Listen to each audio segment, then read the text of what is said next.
All praises to Yahweh, Ba'asham Yahweh Shai, Ba'asham Rakak Wadash. Double honors to the apostles and the elders of Great Millstone, and Shalom to the elected nation of Israel. And this is going to be a video to all of you heathens out there, all of you Israelites out there that you've got a problem with believing that you're an Israelite. You want to just stay being black, you want to stay being Latino, you want to stay being Native American. This is to all you Native Americans out there, all you Latinos out there that own it. All of a sudden now you realize that you should have showed the so-called black man respect. Now that ICE is all up in on your ass, right? And now all of a sudden you love Judah and you want to try and show Judah respect now, but before that you were saying fuck them, calling them all es negro and all that, saying their skin, it's too much color, or it's too dark. I'm dark, but I'm not dark like how you are. And then now you're wondering why Judah has got a problem with you. And I'm personally going to say this, man, like, fuck y'all for a little bit, all you Native Americans and all you Latinos and that. Fuck you for a little bit, man. Y'all need to marinate in getting jacked up for a little bit, so you can recognize that you're Israelites for starters. Because why is it that you're the immigrant that is getting their ass kicked so much in America? Why isn't any other immigrant being ICE stuff? Why is the main target of ICE you? Why is the ICE only trying to cool you down, huh? But ain't trying to run after nobody else? Why? Because you're Israelites, but you tried to not associate yourself with that because you didn't want to associate yourself with the so-called black man. But now you're crying for them to try and help you and all that, wondering why. But why should they help you? Did you ever help them? Did you ever believe most of y'all that you were the Israelites?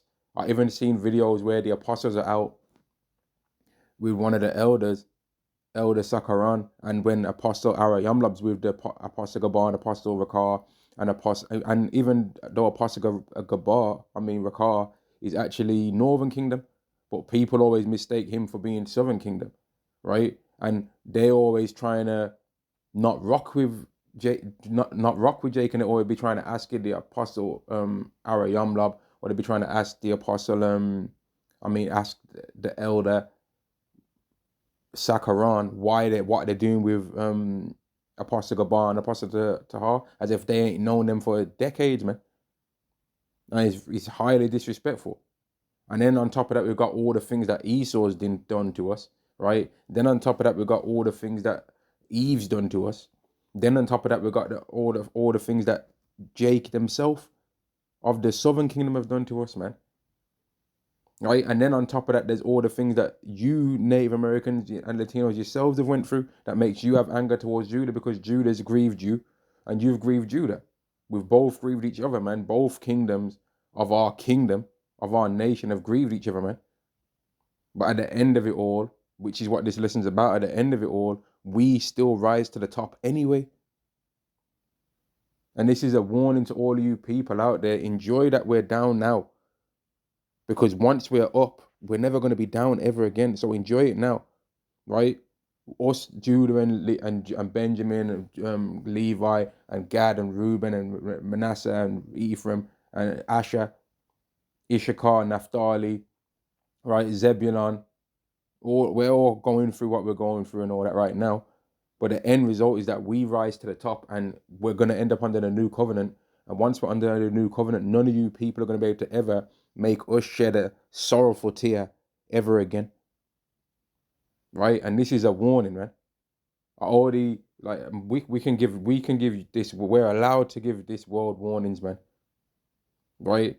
We're allowed, all you people out there that you think you're going to just roll up on the children of Israel and, they're trying to rise up, they're getting a bit too big for the boots, we need to put them down a peg or two. We need to humble them and show them that they're just black niggas down here. All right, try it then. But when you do that, that's adding onto your tab on the ass, the I'm going to get real with it, the intergalactic ass whooping that y'all are about to receive, man. Y'all are such demons and evil that Yahushua is coming from wherever he is. Let's say that where Yahushua dwells is behind the sun, where no man's eyes are seen. Let's just say that's the case. I'm not saying it is, but let's just say that he's coming from there to get you. Wherever it is that Yahushua dwells, that men cannot just go there, but their spirit ends up there when they die. Yahushua is coming from there directly to get you Edomites, man, and there's not one thing you can do on this earth to stop it from happening. America keeps trying their best to not go into World War III. You're going into World War III. This world's trying their best to try and make us not end up under the new covenant. We're ending up under the new covenant. We're going to be under the new covenant, man. We're going to. All right, Ezekiel chapter 37 and verse 21, and say unto them, thus saith you, the Lord Yahweh, behold, I will take the children of Israel from among the heathen, whither they begun. That means Judah, all the way down to every nation within our nation, man. Every tribe, every one of the 12 tribes of Israel is going to have 12,000 from each tribe that's going to represent the 144,000. So every single tribe gets a special elected 144,000 council that's going to represent their tribe in the kingdom of heaven. There's not, because Judah's the top tribe, Judah don't get 14,000 members of the 144,000. No, every tribe is equal in the amount of 12,000 that they get to represent their tribe. That's going to be a special 12,000 compared to the other population of their nation, man. They all get 12,000 to represent their individual tribes in the kingdom. We're not separating that. So if, let's say, in the kingdom, Judah ends up being the largest tribe in number, well, there's still only 12,000 of the 144,000 to represent that particular tribe, which is going to represent a nation in the kingdom. Like, we ain't thinking small in what we're thinking about, man.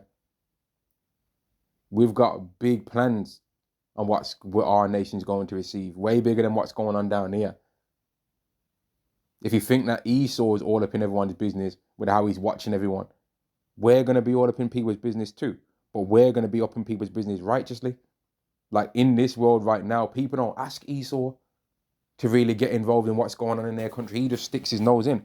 According to prophecy in Isaiah 2 and Micah 4, the heathen are going to want us to get involved. They're going to seek us out. They're going to seek out our counsel. We ain't going to even be needing to go and stick our note. They're going to come to us. According to prophecy, if you understand it, well, how we believe it's to be understood anyway. And time's going to show if we're right or wrong. Verse 22, in fact, verse 21 in the middle bit. Whither they begun, and I will gather them on every side and bring them into their own land. We're going to the land of Israel is where we're going. Because as you can clearly see, the true people are not in that land, man. Because if they are, why is it so jacked up then, man? Why are shells ricocheting off the scene every day?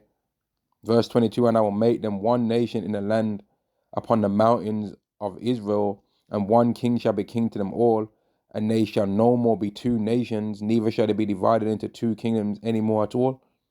Neither shall they defile themselves any more with their idols, nor with their detestable things, nor with any of their transgressions, but I will save them out of their dwelling places, wherein they have sinned, and will cleanse them, so that they shall be one people. It's going to be that shall be my people, and I will be their God. So we're going to not be going and worrying about the differences of, well, you're saying we're, like, this is how you Native Americans and you Latinos think. So you're saying we're Israelites, right? But why do you look so different? Why do you look so different to us? You're a bit es negro. You're a bit too es negro for me, for my liking. Well, fuck you then. Because we still all go back to Jacob just like how you do. But we're able to more Southern Kingdom are able to let it slide that we don't look the same. The Northern Kingdom are able to let it slide that we don't look the same, and that's what yet we're still Israelites. But all of a sudden now the ice is running upside your head. Now you want to try and humble down, man. Nah. You should have humbled down before. And there's still time to humble down, but you're going to have to humble down under the banner of knowing and understanding that you're an Israelite. Not, oh, it's just black and brown power. No, it's not no black and brown power. That's bullshit. It's Kwam Yasha Allah. Raise Israel, man. It's not no black and brown power. Because you're in that black and brown power thing, you're still trying to separate that really we're all brown in our skin tone, just different shades. And you're still trying to, oh, I'm brown and you're black, but that's cool. We can fight that barrier. No, there ain't no barrier really between the Northern Kingdom and the Southern Kingdom of the children of Israel. And all you Latinos are going to have to actually recognize that, man. And until you're truly prepared to recognize that, you're going to stay getting jacked up. Even if so-called black people try and, oh yeah, we don't want them to get kicked out by ICE. They're the same as they deserve to be here. It's not gonna matter if you don't say that you're an Israelite. Just like how all you so-called African Americans, you love America, man. The way I hear some of y'all talk about America, it's disgusting. You always talking that we stuff and that us stuff over there, yeah. And you're happy with what America's doing to Iran, which you shouldn't care what America's doing to Iran, to where you want Iran to receive mercy and all of that, because Iran don't care about you. But you shouldn't be praising America for what they're doing to Iran neither, because they did the same thing to you and your forefathers and foremothers. They did the same thing to your nation. So why are you getting so gleeful that America's destroying Iran now, when America destroyed your people first before they destroyed Iran? But then you shouldn't be caring for Iran neither, because Iran would have been one of the nations that would have helped, according to Psalm 83, Iran would have been one of the nations that wouldn't have cared about your nation falling. They didn't care. So fuck them too. But don't praise Esau for what he's doing neither. Just don't be neutral in both sides and pay attention to what Esau's doing, because now you're getting to see to the depths of how they studied you before they destroyed your nation. But we're in a different phase of our nationality, because we're coming towards where our nation's going up. Now, it seems small in the eyes of men, but our nation's actually going up, man. All these other nations are gradually going down. They're getting ready to use their best of their best weaponry that they thought was just to be a scare tactic, but it's actually going to have to be used, man. They're going to be forced to use these things. Yahweh is going to bring them into a great battle that's going to make them get destroyed, all of them, man. Every dirty, stinking heathen, man. From Moab to Esau's ugly ass. And Japheth, they're going to get some too, man. Because they wouldn't want us to rule either. But they're going to get some. And Japheth, as PR wanted to try and make Esau be, nah, they ain't. But they're going to get some as well. They're going to get some. Right? They're going to get some as well, man. Verse 24, and David my servant shall be king over them, and they shall have one shepherd. They shall also walk in my judgments and observe my statutes and do them, and they shall dwell in the land that I have given unto Jacob my servant, wherein your fathers have dwelt, and they shall dwell therein, even they and their children and their children's children forever, and my servant David shall be their prince forever. The actual King David is going to rule, right? And Yahweh Shai is going to clearly be above him. Verse 26, moreover, I will make a covenant of peace with them. And this is talking about the new covenant. Moreover, I will make a covenant of peace with them. It shall be an everlasting covenant with them. And I will place them and multiply them, and will set my sanctuary in the midst of them forevermore. Right? Yahweh is going to bring us the new covenant, and y'all ain't going to be able to ever do nothing to us ever again. Verse 27, my tabernacle also shall be with them. Yea, I will be their God, and they shall be my people. What are the heathen going to be doing? Verse 28, and the heathen shall know that I, Yahweh, do sanctify Israel, meaning it's going to be a difference, man. So all you people trying to make it like everyone's everyone and everyone's everything, and we're just all equal in love, and we're going to hold hands and make a circle of love around the world. No, we're not. Right? No, we're not. I don't desire the kingdom of heaven to be equal with none of you heathens, man. I don't care about another Israelite brother being a higher rank than me, because that's going to happen whether I like it or not. But you heathen, none of you are going to be better than me in the kingdom. Let's just say, even if Yahweh forbid, I was not even of the elect, you heathen is still not going to be better than me. Even the top servant in the kingdom, if you can even say that there's going to be such a thing, he's not going to be better than any Jake in the kingdom of heaven. Not one of you. And that's Yahweh that's decided that. Verse 28, and the heathen shall know that I, Yahweh, do sanctify Israel, when my sanctuary shall be in the midst of them forevermore. It ain't going to ever be in the midst of no one else. Y'all ain't equal, man. So enjoy laughing at us now. You blacks, you bums. Enjoy laughing at the Latinos now while it lasts. ICE, trying to threaten them with ICE. You get into an argument with the so-called Mexican, you call ICE. And enjoy that. You can do that right now for now. But the day is going to come where you're not going to have no power over that. You ain't going to have no power to do nothing like that, man. None of that's going to work in the time to come. You ain't going to be able to manipulate and trick and try and do any of these kind of things soon. because we're going to just be established and never be worried about anything ever again. We're not going to be worried about nothing, right? Enjoy your little reign now, your little reign of terror that y'all have got going on us. But the time's coming where you ain't going to be able to do none of that stuff. Now, I was trying to look for this prophecy in Isaiah, but you know what? I'll find it in Revelation then. I know exactly where it is in Revelation. Revelation chapter 21 and verse 4. And God shall wipe away all tears from their eyes, and there shall be no more death. So we ain't going to be able to die neither. So you ain't going to be able to hope that we die out and then you can rule next. No. Because every single time an Israelite's born, that's going to just add to the numbers, and that's going to be the bare minimum that our population can be ever again after that. But then before you can then blink, another Israelite will have been born. So if you've got a nation of trillions, how many Israelites are going to be born every second in a nation that vast? By the time you wake up and go to sleep, right, there'll be millions of more of us. So even if it was just to be a battle of the births to try and see who's going to be the largest nation, we'd win. We'll win against all you nations just in our birth rates alone. Just in our sheer numbers alone, you wouldn't be able to do nothing. You wouldn't even be able to dream of it, man.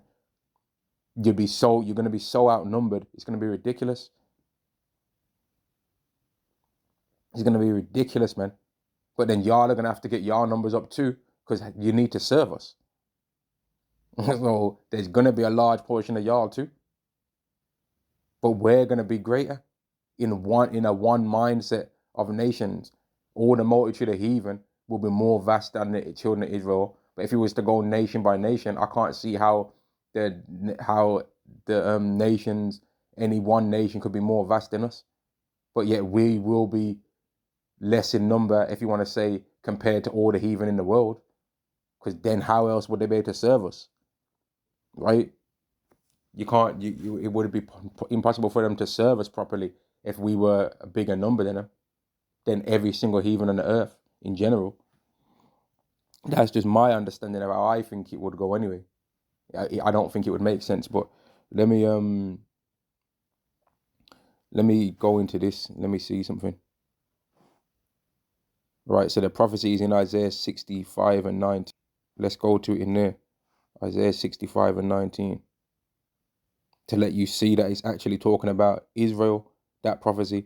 Isaiah chapter 65 and 19. And I will rejoice and I will rejoice in Jerusalem and join my people, and the voice, who's God's people, right?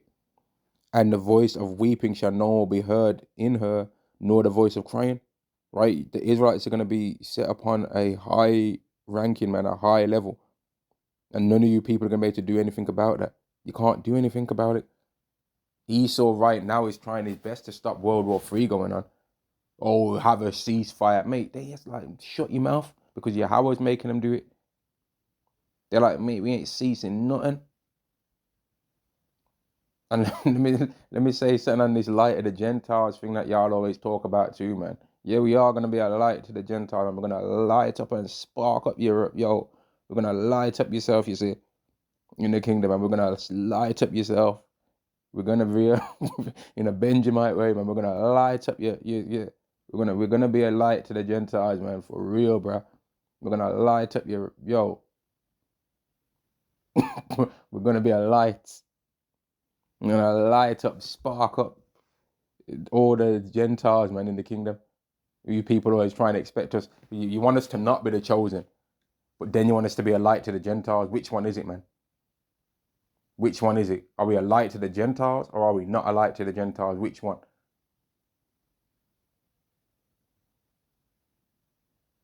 But y'all can't make up your mind. You want us to not be better than the heathen, but then you want us to be a light to the Gentiles at the same time. Hell out of here, man. Hell out of here. Hell out of here, bro. I'm going to end the lesson there, man. I just wanted to, in fact, let me read this verse as well. Verse 17, for behold, I create a new heavens and a new earth, and the former shall not be remembered. People ain't going to remember Esau's kingdom. And old Esau thinks that he's made the world be the best it can possibly ever be on earth. Nah. What we're going to set up is going to be way more better. People are going to forget Starbucks. Or I remember when I used to have a Starbucks and I used to go in and sit in a drive-thru and have a McDonald's and have a cheeky little chicken BLC and a double cheeseburger. Nah, they're gonna forget all that, man. They're gonna forget all of that stuff that Esau did. All of Esau's shrimp, crab, and lobster meals and that. They're gonna forget all of that. Esau's stupid airlines. They're gonna forget all that stupid stuff. How you used to have an ID all the time. They're gonna forget all that stupidness that Esau was doing, man. Every stupid way that he invented, from the way how he designed houses, everything that he did. Literally, we're gonna undo everything because you have to listen, man. You have to understand this, right? You have to understand this. Let's go back to the beginning with this real quick, man. Genesis chapter 25 and verse 22. And the children struggled together within her, and she said, if it be so, why am I thus? And she went to inquire of Yahweh. And Yahweh said unto her, 2 nations are in thy womb, and 2 manner of people shall be separated from thy bowels. We are literally the complete reverse of an Edomite. And an Edomite is the complete reverse of us. So the same way how Esau loves to lie right now is the same way how we're going to love to tell the truth in our kingdom. The same way how Esau loves war in his kingdom right now is the same way how we're going to love peace. The same way how people are always moaning and complaining in this world, right, is the same way how people are going to love the society that we're going to make. Let's go to it, right? Let's go to it, man. Proverbs chapter 29 and verse 2. When the righteous are in authority, the people rejoice. That's what they're going to be doing when we're in charge. But when the wicked bear rule, the people mourn. I'm mourning right now. I'm mourning right now. And you've probably mourned about things this week too. We stay mourning, man. We stay having a grievance about this dirty, stinking world, man. Oh, the rent's too high. Oh, the food's too high. Oh, the women ain't ish. Oh, the men ain't ish. Oh, the ish ain't ish. Oh, I'm constipated. Oh, I'm too hot. Oh, the food, the clothing fabrics ain't this. Oh, my flight was this. Oh, this is going wrong. Oh, that's going wrong. There's always something, man. Oh, it's too hot. Oh, it's too cold. Oh, the haircuts are overpriced. Oh, the rent money's too high. Oh, the women are seeking a higher value. This. Oh, the men ain't taking me out on dates, and the men ain't chivalrous anymore. The men don't know how to do it anymore. There's always something going on, and it's all linked towards the man in charge. If you want all the praise when things are going good, we can take the blame too. Otherwise, don't expect all the praise when everything's going good and be talking about iPhone. Oh, you've got an iPhone though, and the technology. And talking about how, oh, where else in the world can you do things like this? There's more to the living, being alive than the technology you can use, man. Because people used to get things done with before this technology existed. All these phones and stuff that we use right now didn't even exist a century ago, and people survived, no? Like if I just consider how much technology's changed in my lifetime, it's changed a lot, bro. Technology's changed vastly. It's changed a lot. If you look at the video, getting like this AI thing as it is now, was this AI thing where you can just talk to some AI? Was it around a decade ago even? No, it just seemed like it came out of nowhere within like the last 5 maybe years. Like the world's not what Esau tries to tell you it is, man. There's plenty more things that can be done than what Esau is trying to talk about, man. Plenty more. He's just a demon, man. Straight up, he's a demon, bro. Trying to make it like he's got the only know-how on how to do anything in this world, which is just not true, man. No, it's not. Yeah. And our kingdom is going to put his kingdom to shame. Our kingdom is going to embarrass his kingdom, man. We're the complete opposite of Esau, the complete opposite. A new heavens and a new earth indeed is coming. And we're going to be in charge of it, man. Beginning with Yahweh Shai. And then the ranking's going to go as it goes, man. King David and then however else it follows. Isaiah chapter 65 verse 17. For behold, I create new heavens and a new earth, and the former shall not be remembered nor come to mind. People aren't going to remember this. Esau is the end of the world. and Japheth is the beginning of it. People are going to be too busy worried about the beginning to be worried about his end. People ain't going to really, they're going to have time to mourn for Babylon, but they ain't really going to have time. There's too much going to be going on for them to really mourn Babylon. Like to really, well, not to mourn Esau. They're going to have time to mourn Babylon. That's prophecy. That's written. But they ain't really going to have time to mourn Esau's fall. Esau's going to have 1,000 years to mourn his fall. And he's going to sometimes think it's a prank. He's going to think, man, am I imagining this? He's going to be like, what? But not even a decade ago, I was just sitting in my secret council of the wicked, and I was just I just was watching on my monitors, and I was just like, I just had everything good. I was able to do a ritual when I wanted to. We had the movie industry to manipulating people, and then we knew what we was going to do with World War III, and then suddenly things went wrong. Oh man. And they're going to start having flashbacks and thinking, where could we have, if we would have did this and that part of life, then maybe we could have just like manipulated it better. Nah, you couldn't have. You was always going to go in this place, man. Every single move you ever made in your life was setting you for this. You were made for this, baby. You were made for this, player. This is where y'all gonna be. The position you're gonna end up in the Israelite reverse Atlantic slave trade. Yeah, whatever our name's gonna be, what we're gonna do, man. The reverse of the Atlantic slave trade, man. We're gonna do a complete reverse version of that. You was gonna have to go through that because you should have picked your own cotton in life. There comes a time in a man's life where he's like, you know what? I should have picked my own cotton out here. Pharaoh had his own moment of that. Man, I should have just built my own mortar of bricks. They're idle, but he eventually it was like, man, how long are y'all gonna keep these Israelites here? They don't, they're a burden unto us. Well, you Edomites are gonna start thinking that. I'm like, man, you know what? If we knew y'all was, and you already trying to say that now, jestingly, or if we knew y'all was gonna be this much hassle, we would have picked our own cotton. The day's gonna come where you're gonna really think that. You're gonna really like, man, we should have picked our own cotton. Okay, it would have been a lot of a heart. We should have never stepped in the land of America. We should have stayed in them Caucasus, Mount Seir. We should have just stayed in Mount Seir, not even looked north towards the land of Judah, and just got over that the birthright wasn't ours, and just really read this Torah and realized that the birthright was never really ours. Then you should have read the New Testament and really saw what Paul said and be like, you know what?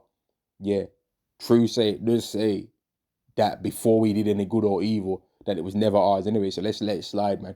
We can be number 2. You're gonna think that you could have did that, but you couldn't have even did that, man. The hatred was inbred in you from the beginning. So this message is enjoy it all, laughing at us now, thinking, oh, these guys talking like he just knows what he's talking about. He don't know nothing. Why is he's not even showing his face, the coward? My face is on this YouTube channel, by the way. But you can say, all you hear, say whatever you want to say. Oh, he's a coward. Oh, he don't know what he's talking. He don't really believe what he's saying. All right, if you want to think that. But we're going to win. We're going to win this national Game of Thrones, man. And once we're under that new covenant, you can't do nothing to us ever again.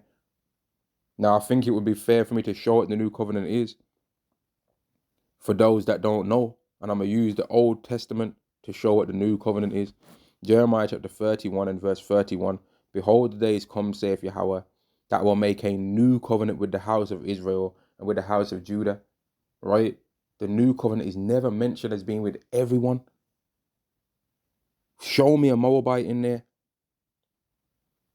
Because as far as I see, whenever Christians start reading this, they always have to add so many extra words into it to try and explain it. No, read it and shut your mouth. Read what it says and shut your mouths, man. Can y'all do that? No. Because then it don't make sense according to your doctrine if you just do that. So you got to start trying to pretend like Revelation 7 shows people that are not associated with Israel. Oh, but it says Joseph there and not Ephraim. Joseph was Jacob's favorite son, dummy. So how would Jacob's favorite son being mentioned somehow mean that it's for everyone now? How does that work? Oh, but it says Manasseh, and where's Dan? Where's Dan? Well, it don't need Dan there because it's still got Manasseh and Ephraim there anyway, or Joseph. So why does it need to hear Dan? Why do you need to hear about Dan for? What are you talking about Dan for? all the other people are still Israelites anyway. Verse 32, not according to the covenant that I made with their fathers in the day that I took them by the hand to bring them out of the land of Egypt, which my covenant they break, although I was a husband unto them, saith Yahweh. But this shall be the covenant that I'll make with the house of Israel after those days, saith Yahweh.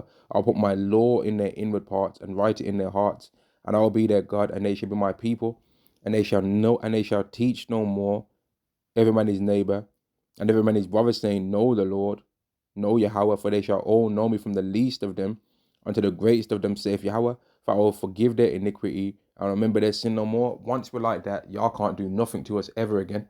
So enjoy the situation that we've found ourselves in now. Enjoy it, man. Hustle us, try and backstab and connive us and do it, screw us over in deals. But we're gonna get payback for everything that you do, though.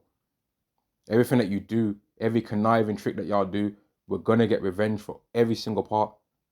Every single part of it, man. Every single part, we're gonna get revenge. Which is really justice. But I just wanted to do a video on that, man, because I think about that sometimes, how you nations are so proud right now, but you don't actually understand what you're doing. If you actually really understood where we was gonna end up, you would watch your mouth. You would humble down a lot more than y'all do. And y'all are gonna find out, man, that you messed with the wrong ones, man. You're gonna find out, man. I'm gonna end the lesson there. Shalom.